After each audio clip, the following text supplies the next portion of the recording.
الحمد للہ رب العالمین۔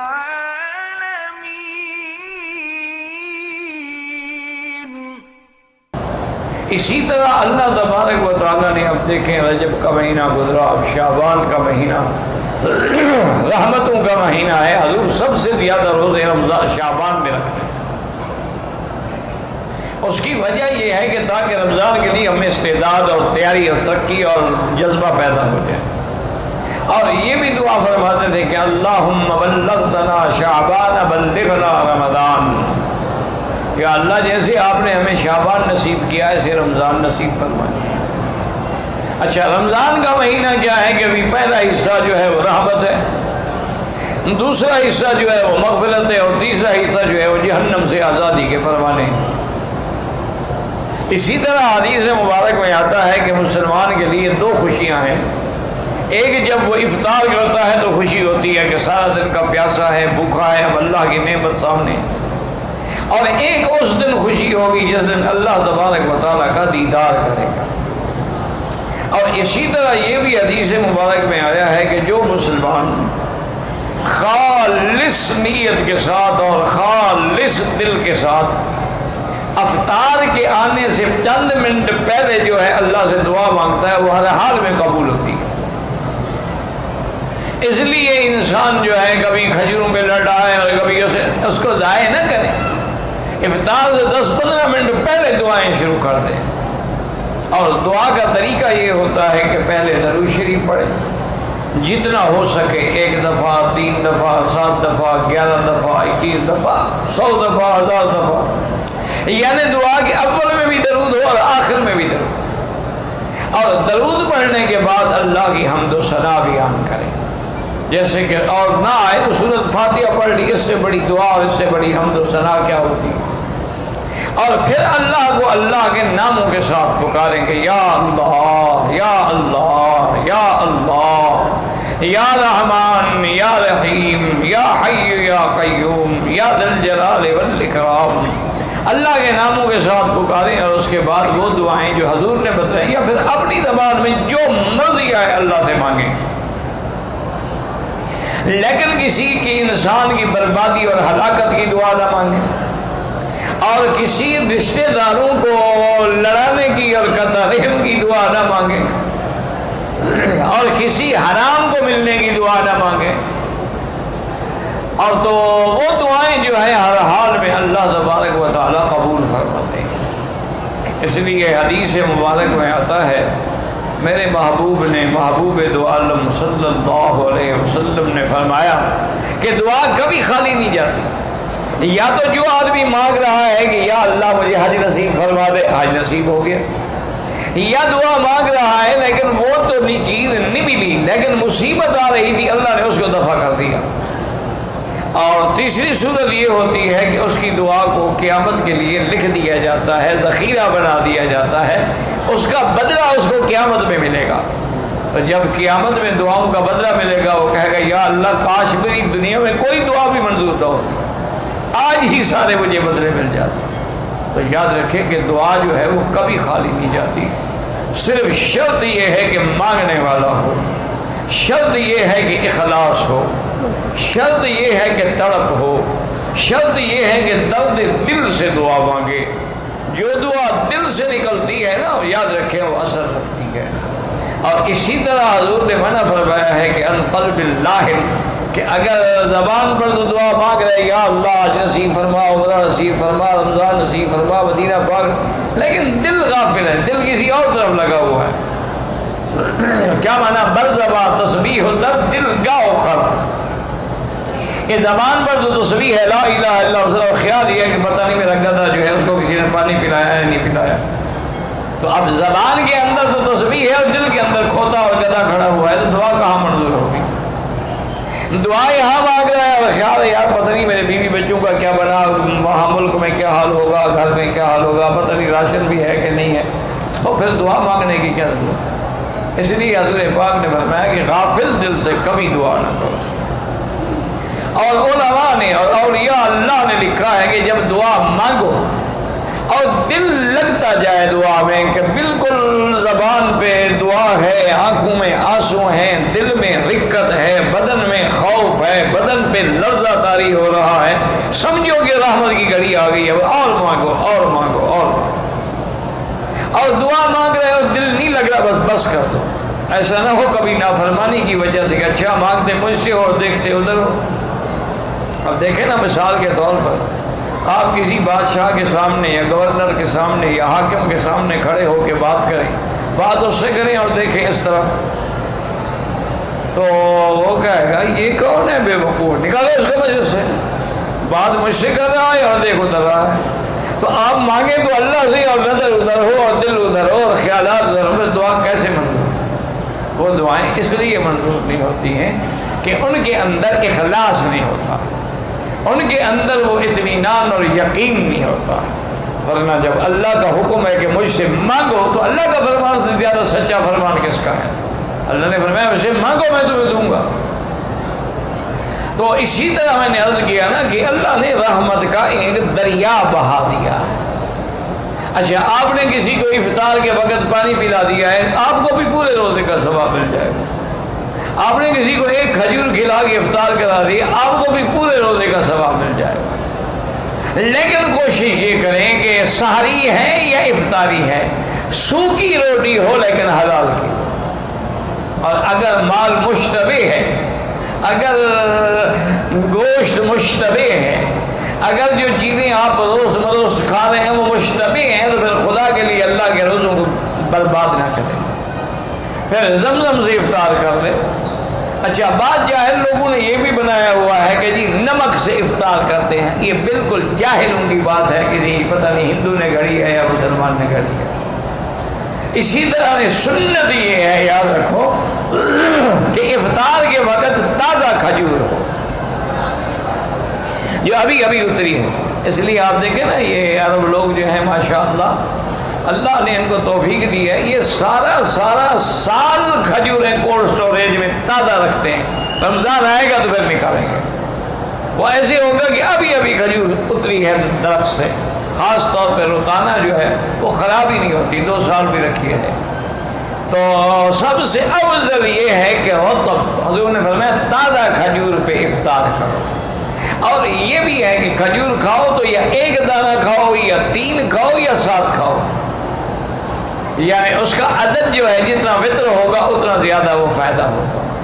اور حضور نے فرمایا کہ اگر آپ کو تازہ کھجور نہ ملے تو پھر سوکھا صحیح، پرانی کھجور صحیح، پچھلے سال والی صحیح، وہ اس سے افطار کریں.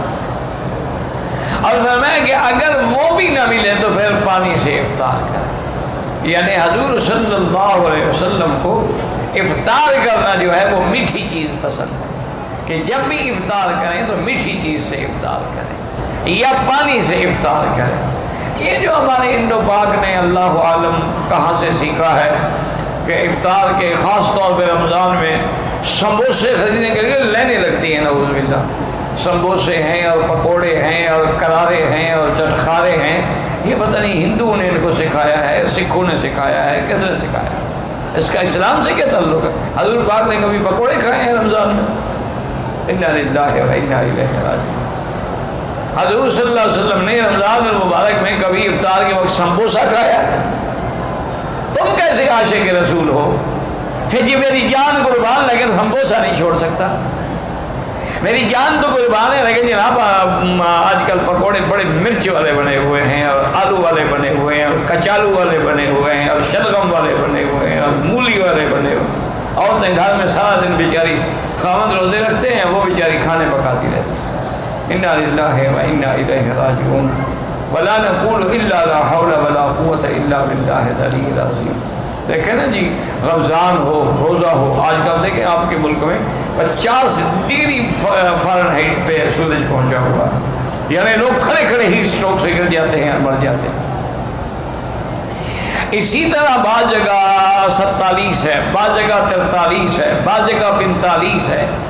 تو اور پھر یہ ہے کہ وسائل بھی نہیں ہے نا. دیکھو نا یہاں تو الحمدللہ میں تو ہمیشہ اپنے دوستوں سے کہتا ہوں، میں کہا یار مکے مدینے پاک کے روزے تو مفت کے روزے ہیں.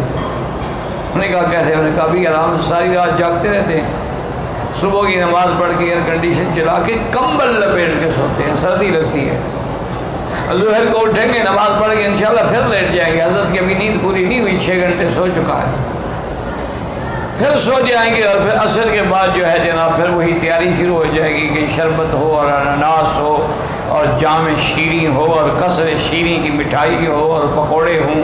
انا للہ و انا الیہ راجعون ولا نقول الا لا حول ولا قوت الا باللہ العلی العظیم۔ میرے دوست تو نہیں کہہ سکتا، بہرحال مہربانی فرماتے تھے، بزرگ تھے، میرے خیال میں ان کی عمر 80 سے اوپر ہوگی، خیال ہے میرا، اللہ عالم، لیکن ماشاءاللہ اللہ نے ایسی صحت دی ہے نہیں کہ ہم چل نہیں سکتے، گھٹنے بھی جواب دے گئے اور گردن کا یہ عالم ہے کہ نہیں ادھر دیکھ سکتا ہوں نہیں ادھر، کہ ابھی وہ محبت سے بیچارہ مل رہا تھا، تھوڑا سا اور جھٹکا دیتا تو کام ہو گیا تھا ماشاءاللہ۔ یہاں رواج ہے نا، ملیں گے تو گردن میں بھی ہاتھ ہے، گردن کا کیا قصور ہے بیچاری کا یار، بوسہ بھی دینے سامنے کھڑے ہو کے دے دو، یہ کون سا بوسہ ہے کہ پہلے اس کی گردن میں ہاتھ ڈال، میں بیوی ہوں تمہاری، عجیب سا رواج ہے جناب، گلے میں باہیں تو بیوی کے ڈالی جاتی ہے نا، استاد کو تو ماتھے پہ بوسہ دیا جاتا ہے، سر پہ بوسہ دیا جاتا ہے، اور وہ آرام سے بیٹھا کر اس کو تکلیف پہنچا کے بوسہ دینا ہے تو پھر کیا فائدہ ہوا؟ اس بیچارے کو تو خیر پتہ نہیں تھا، اس نے آمدن تو نہیں کیا، لیکن اس کو اتنا تو سننا چاہیے تھا کہ 18 دن ہو گئے استاد بیمار ہیں، کیا بیماری ہے؟ نماز کھڑے ہو کے بھی نہیں پڑھ سکتے، صرف میں فرض میں کھڑا ہوتا ہوں اور وہ بھی مشکل سے، کیونکہ حکم ہے کہ اگر قیام کر سکتے ہو اور نہیں کرتے نماز نہیں ہوتی۔ ہاں ایک آدمی قیام کر ہی نہیں سکتا، بیٹھ کے بھی جائز ہے، سو کے بھی جائز ہے، لیٹ کے بھی جائز ہے، اشارے سے بھی جائز ہے، لیکن اگر کھڑے ہونے کی طاقت ہے اور پھر کھڑا نہیں ہوا نماز نہیں ہوتی، تو اب میں مجبور ہو کے فرضوں میں تو کھڑا رہتا ہوں کہ چلو اللہ کرے میرے فرض تو صحیح ہو جائے، اور باقی سنت نفل پہ کرسی پہ بیٹھ کے پڑھتا ہوں کہ مجبوری ہے۔ تو اس لیے ہمیشہ یاد رکھیں کہ رمضان المبارک کا مہینہ آ رہا ہے، ابھی سے تیاری کر لیں، ابھی سے توبہ کر لیں، ابھی سے گناہوں کی معافی۔ میں یہ نہیں کہتا آپ شربتیں نہ پئیں، اچھے کھانے نہ کھائیں، رات کو جا کے کھا لیا کریں نا گھر میں، لیکن افطار تو سنت کے مطابق کریں نا۔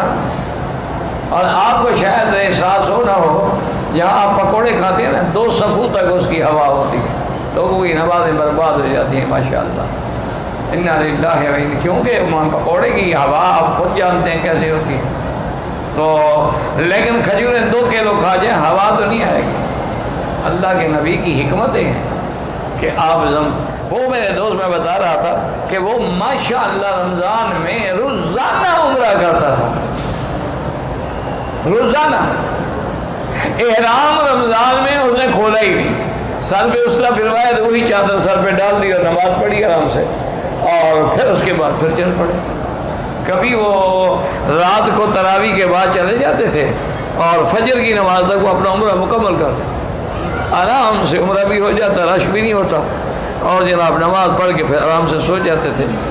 تو ایک دن انہوں نے کہا مجھے اشارے سے کہ یار بیٹھ جاؤ، میں بیٹھ گیا تو اس نے اجوا کھجوریں رکھی ہوئی تھی، اور ایک جگ تھا چھوٹا سا، اس میں مشروب تھا، تو کہنے لگا اس میں دودھ بھی ہے، زمزم بھی ہے، شہد بھی ہے، چونکہ ان تینوں چیزوں کو اللہ کے شفا فرمایا، تو میں ان تینوں چیزوں کو جمع کر لیتا ہوں اور اسی سے افطار کرتا ہوں کہ کھجور کھا لی اور 2-3 گلاس یہ چڑھا لیے، سارا دن پتہ ہی نہیں لگتا عمرہ کرنے کا، بھاگنے کا، دوڑنے کا، اتنی اللہ انرجی دے دیتے ہیں، طاقت دے دیتے ہیں کہ پھر مجھے کسی چیز کی ضرورت نہیں رہتی۔ تو اس لیے ہمیشہ یاد رکھیں۔ اچھا کبھی کبھی زیتون بھی رکھا کریں، چونکہ جن چیزوں کا قرآن میں ذکر ہے نا ان کا خیال کیا کرو۔ قرآن میں والتین والزیتون وطور سینین وہذا البلد الامین، تو طور تو خیر پہاڑ کا نام ہے، اور تین کہتے ہیں انجیر کو، زیتون مشہور ہے، تو اگر تازہ نہ ملے تو اس کا تھوڑا سا وہ دانے اچار والے رکھ لیے تاکہ سنت پوری ہو جائے، وہ بھی نہ ملے تو چلو زیتون کا تیل، حضرت تو تیل میں روٹی ڈبو کے کھاتے تھے، آپ کے لیے سالن کیا تھا؟ زیتون کا تیل، اس میں روٹی ڈالی اور کھا لی۔ اور یا کبھی خل مانا سرکہ، حضور سرکے سے روٹی کھاتے تھے۔ ہمیں بھی یاد ہے یار، آج کل تو سب بڑے آدمی بن گئے نا، جب مکے شریف آ گئے، مدینے آ گئے، ایئر کنڈیشن گاڑیاں مل گئیں، ایئر کنڈیشن گھر مل گیا، وہ بھی کہتے ہیں پدرم سلطان بود۔ میرا تو باپ جناب بادشاہ تھا، اور ہمارے شلغم کے باغ ہوا کرتے تھے جو ہمارے گھروں کی چھتوں پہ لگائے ہوئے تھے۔ انا للہ و انا الیہ راجعون۔ شلغم کا بھی باغ کا بھی دیکھا ہے۔ تو یہ تو قدرتی بات ہے، ورنہ ہم کیا لوگ، ہم عین گرمی کے روزوں میں مجھے یاد ہے کہ لسی کا اتنا بڑا دکھا ہوتا تھا، بس وہاں سے پانی ڈالتے جاتے پلاتے جاتے۔ میں نے کہا حضرت کتنا پانی ڈالیں گے؟ فرمایا بابا لڑائی اور لسی جتنا بڑا ہو بڑھ سکتی ہے، لسی میں بھی پانی ڈالتے جاؤ بڑھتی جائے گی، لڑائی بھی لڑتے جاؤ بڑھتی جائے گی۔ یہ دو چیزیں ہیں، جتنا بڑھاؤ بڑھتی ہیں، گھٹتی نہیں ہیں۔ یہ افطار ہوتا تھا۔ اچھا، اور سردیوں میں گڑ کی چائے ہوتی تھی، جب ہم پڑھتے تھے نا گڑ کی چائے بنی ہوتی تھی، اور بڑے شوق سے ہم وہ گڑ کی چائے پیتے تھے۔ اللہ اکبر اللہ اکبر۔ ہمارے شیخ تھے حضرت گمانوی رحمۃ اللہ علیہ، اللہ ان لوگوں کی، میرے تمام مشائخ کی، اساتذہ کی، محبین کی، مخلصین کی، معاونین کی جو فوت ہو گئے، اللہ ان کی قبروں کو باغ جنت بنائے، اللہ تمام مسلمانوں کے قبروں کو نور سے بھر دے، اور اللہ ہم سب کا خاتمہ ایمان پہ کر دے۔ تو یہ تو رحمت کے دریا ہیں، اب پھر بھی محروم رہ جاؤ تو اس کا کیا